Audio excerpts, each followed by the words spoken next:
Mahigit 10 milyong halaga ng droga, mga baril at cellphone ang narecover ng mga operatiba ng PNP Drug Enforcement Group sa bypass operation sa Maynila.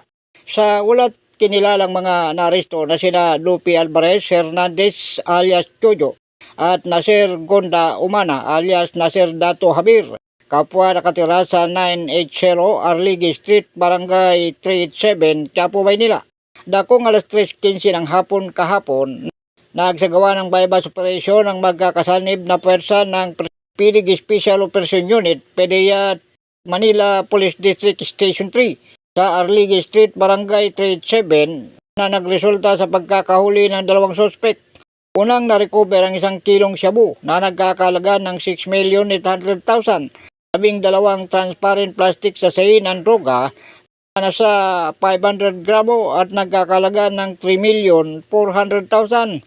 Ang 9mm pistol, isang kalibre 45 baril, 3 magasin, isang magasin ng 9mm pistol, 3 Android phone, isang Nokia, isang kiluhan ng droga at 2 mini burner.